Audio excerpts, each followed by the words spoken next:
नमस्कार, SBT news पर आपका स्वागत है। पेश है 6 अगस्त बुधवार दोपहर 3:15 बजे राजस्थान के विभिन्न शहरों की 15 बड़ी खबरें।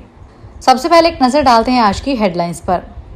चोरी के 500 के नोट स्कूली बच्चों में बांटे। 3 चोर दिन दहाड़े 5 मकानों से कैश ज्वेलरी ले गए थे। राजस्थान पुलिस ने बदला प्रोटोकॉल, अब ऐसे होगी पुलिस कर्मियों पर कार्रवाई। राजस्थान में बढ़ गया बसों का किराया। साइबर ठगी पर बड़ी कार्रवाई। दिल्ली, नोएडा, गुरुग्राम और देहरादून में 11 ठिकानों पर छापेमारी। हरिद्वार में रेलवे ट्रैक पर गिरी चट्टान। राजस्थान आने वाली 2 ट्रेन रद्द, ये 3 ट्रेनें आंशिक रद्द। और अब खबरें विस्तार से सुनिए। अजमेर में चोरों ने दिन दहाड़े 5 घरों के ताले तोड़े। 2 घरों से कैश और लाखों की ज्वेलरी चुराई। चोरी कर घर के बाहर निकले और स्कूल से लौट रहे बच्चों में 500 रुपए के नोट बांट दिए। पैसे बांटने की घटना सीसीटीवी में कैद हो गई है। 2 पीड़ितों ने रिपोर्ट दर्ज करवाई है। मामला नसीराबाद सदर थाना क्षेत्र का है। जानकारी के अनुसार नसीराबाद के अजमेर रोड स्थित राधा कृष्ण कॉलोनी के घरों में 1 लाख कैश और 7-8 लाख की ज्वेलरी चोरी की थी। घटना के समय दोनों घरों में कोई मौजूद नहीं था। चोरी के बाद जब चोर घरों से निकले, पास के एक सरकारी स्कूल की छुट्टी हुई थी। वहां स्कूल के बच्चे छोटे निकल रहे थे। चोरों ने दोनों घरों से चुराए गए कैश से 500 के नोट बच्चों को बांट दिए। राजस्थान के अंदर पुलिस हिरासत में मौतों और पुलिस पर प्रताड़ना के आरोप के बीच एक अहम बदलाव सामने आया है। अब तक का प्रोटोकॉल कहता है कि किसी भी थाने में अगर पुलिस हिरासत में मौत होती है तो उस थाने के पूरे स्टाफ को लाइन हाजिर किया जाए ताकि निष्पक्ष जांच हो सके। लेकिन अब राजस्थान पुलिस ने इस नियम में बदलाव कर दिया है। पुलिस अधिकारियों ने पुष्टि की है कि अब यह फैसला हर मामले के आधार पर अलग अलग लिया जा रहा है। यानी सभी कर्मचारियों को हटाने के बजाय केवल उन्हीं को हटाया जाए जो सीधे तौर पर आरोपी हैं।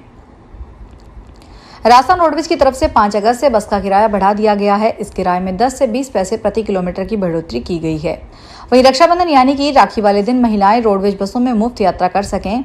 अपने भाई को राखी बांधने के लिए रास्ते में सफर के पैसे नहीं खर्च करने होंगे। राजस्थान राज्य पथ परिवहन निगम ने प्रदेश में चलने वाली बसों के किराए में बढ़ोतरी की जानकारी दी है। बस किराए में बदलाव राजस्थान सरकार की अधिसूचना के मुताबिक किया गया है। प्रवर्तन निदेशालय ने बुधवार को अंतर्राष्ट्रीय स्तर पर फैले एक बड़े साइबर ठगी रैकेट के खिलाफ कड़ी कार्रवाई करते हुए दिल्ली, नोएडा, गुरुग्राम, देहरादून समेत कुल 11 ठिकानों पर छापेमारी की है। ये कार्रवाई विदेशी नागरिकों से ठगी करने वाले गिरोह के खिलाफ की गई है, जो खुद को पुलिस या जांच अधिकारी बताकर लोगों से पैसे वसूलते थे। हरिद्वार देहरादून मार्ग के हरिद्वार मोतीचूर रेलखंड पर एक चट्टान आ गिरी। हालांकि कोई बड़ा नुकसान नहीं हुआ, लेकिन रेलवे ट्रैक पर चट्टान गिरने से रेल यातायात प्रभावित हुआ है। उत्तर पश्चिमी रेलवे के मुख्य जनसंपर्क अधिकारी शशि किरण ने बताया कि हरिद्वार में रेलवे ट्रैक पर चट्टान गिरने से राजस्थान से आने वाली 2 ट्रेनों को रद्द किया गया है। वहीं 3 ट्रेनें आंशिक रूप से रद्द की गई है। कांग्रेस नेता और संसद में नेता प्रतिपक्ष राहुल गांधी चाईबासा में एमपी एमएलए कोर्ट पहुंचे। अदालत में वे लगभग 20 मिनट रहे। सुप्रियो त्यग्गा के बेंच में सुनवाई हुई, जहां अदालत से पूछे गए सवाल में कि क्या आपने गृह मंत्री अमित शाह के खिलाफ आपत्तिजनक बयान दिया है, जहां उन्होंने कहा कि मैंने ऐसा कोई बयान नहीं दिया। अदालत ने बयान लेने के बाद राहुल गांधी को जमानत दे दी। अब इस याचिका पर गवाही चलेगी। 2 अगस्त को पीएम मोदी के वाराणसी दौरे के वक्त एयरपोर्ट पर 5 लोगों ने उन्हें रिसीव किया। ये 5 आम आदमी हैं। इनमें 3 मिठाई वाले राजकुमार आहूजा, सौरभ गुप्ता, राजकुमार चाय वाले विजय यादव और पान वाले केशव प्रसाद रहे। ये सभी लोग काशी में अपने जायके के लिए मशहूर हैं। सौरभ गुप्ता के मिंट हाउस में श्री राम भंडार नाम से दुकान है। वे कहते हैं, एक आम आदमी को इतनी बड़ी हस्ती से मिलने का मौका मिला, यह अपने आप में अद्भुत अनुभूति है। एकदम फिल्मी एहसास था। नमो चाय वाले विजय यादव कहते हैं कि उन्होंने मुझसे कहा कि चाय पिलाते रहिए, सबको खुश रखिए। जयपुर के कालवाड़ थाना पुलिस ने सोशल मीडिया पर महिलाओं को टारगेट कर गलत टिप्पणी करने वाले एक युवक को गिरफ्तार किया है। आरोपी के खिलाफ जयपुर की एक महिला ने अश्लील और अभद्र टिप्पणी करने की एफआईआर दर्ज करवाई थी। पुलिस ने मामले की जांच की तो पता चला कि आरोपी ने कई फेक आईडी बना रखी है, जिनका इस्तेमाल कर वह महिलाओं की फोटो लगाकर उन पर गलत टिप्पणी किया करता था। सांसद राहुल कसवा ने नवीन एवं नवीनीकरणीय ऊर्जा मंत्री प्रहलाद जोशी, केंद्रीय ऊर्जा मंत्री मनोहर लाल खट्टर से मुलाकात कर सोलर प्लांट की आड़ में वृक्षों की अंधाधुंध कटाई का मुद्दा उठाया। साथ ही सांसद कसवा ने केंद्रीय वन, पर्यावरण और जलवायु मंत्री भूपेंद्र यादव को इस मुद्दे को लेकर पत्र भी लिखा। केंद्रीय मंत्री से मुलाकात और लिखे पत्र में सांसद कसवा ने कहा कि बाड़मेर, जैसलमेर, बीकानेर, फलोदी, जोधपुर सहित उत्तर पश्चिमी राजस्थान खेजड़ी सहित रेगिस्तानी दुर्लभ प्रजातियों के वन्य जीवों के लिए प्रसिद्ध है। पंजाब के शिक्षा मंत्री हरजोत सिंह बैंस बुधवार को अमृतसर स्थित गोल्डन टेम्पल में सिखों की सर्वोच्च संस्था श्री अकाल तख्त साहिब के सामने पेश हुए। उन्होंने 24 जुलाई को पंजाब भाषा विभाग की तरफ से जम्मू कश्मीर के श्रीनगर में श्री गुरु तेग बहादुर जी के 350वें शहीदी दिवस पर नाच गाने का कार्यक्रम कराने पर पान सिंह साहिबानों के सामने अपनी गलती स्वीकार की।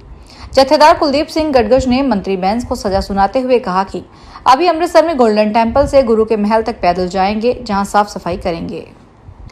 बीकानेर के कोटगेट और सांखला फाटक पर प्रस्तावित अंडरपास निर्माण से पहले ही विवाद की स्थिति पैदा हो गई है।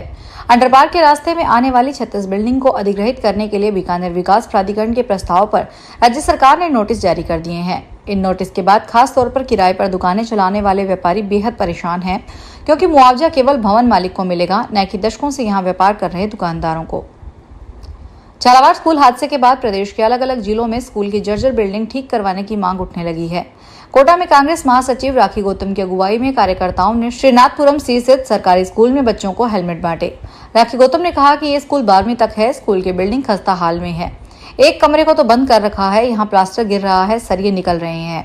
यहाँ झालावाड़ जैसा हादसा नहीं हो, इसके सांकेतिक रूप में सरकार को चिताया है और बच्चों को हेलमेट बांटे हैं, ताकि हादसा होने की स्थिति में बच्चों के सिर पर चोट नहीं लगे। झुंझुनू जिले में महिलाओं को फ्री में 4 पहिया वाहन चलाने का प्रशिक्षण दिया जाएगा। इसकी शुरुआत बुधवार से हो गई है। महिला सशक्तिकरण को बढ़ावा देने के लिए चलाए जा रहे मरु उड़ान कार्यक्रम के अंतर्गत इसकी शुरुआत की गई है। जिला कलेक्टर डॉक्टर अरुण गर्ग ने बुधवार को कलेक्ट्रेट परिसर में प्रशिक्षण समूह को हरी झंडी दिखाकर रवाना किया। इसका मुख्य उद्देश्य महिलाओं को आत्मनिर्भर और सक्षम बनाना है, ताकि वे परिवहन साधनों के संचालन में भी बराबरी में भागीदारी निभा सके। मंडोर एक्सप्रेस रेल में यात्रियों की सुरक्षा पर एक बार फिर सवाल खड़े हो गए हैं। दिल्ली से जोधपुर आ रही मंडोर एक्सप्रेस में सफर कर रहे 2 विदेशी नागरिकों और 4 स्थानीय निवासियों के साथ जयपुर के पास चोरी की सनसनीखेज वारदात सामने आई है। जोधपुर में जीआरपी थाने में 0 नंबर की एफआईआर दर्ज की गई है। कुल 5 मुकदमे दर्ज किए गए हैं और यह एफआईआर जयपुर जीआरपी को भेजी जा रही है, क्योंकि घटनास्थल जयपुर का बताया जा रहा है। अब जयपुर जीआरपी इस पूरे मामले में आगे की जांच करेगी। राजधानी दिल्ली के वीआईपी इलाके चाणक्यपुरी में महिला सांसद के साथ हुई लूट की घटना पुलिस ने खुलासा कर दिया है। पुलिस ने आरोपी को गिरफ्तार कर लिया है और चैन बरामद कर ली है। कांग्रेस सांसद आर सुधा की चैन छीनने के मामले को सुलझाते हुए दक्षिणी जिले की एंटी ऑटो थेफ्ट स्क्वाड ने हरकेश नगर ओखला इंडस्ट्रियल एरिया निवासी सोहन रावत उर्फ सोनू उर्फ बुग्गू को गिरफ्तार किया है। फिलहाल इस बुलेटिन में इतना ही, फिर हाजिर होंगे बड़ी खबरों के साथ। अगर आप भी अपने आसपास की छोटी बड़ी और महत्वपूर्ण खबरों से अपडेट रहना चाहते हैं तो सब्सक्राइब कीजिए हमारे चैनल एसपीटी न्यूज को और प्रेस कीजिए बेल आइकन पर।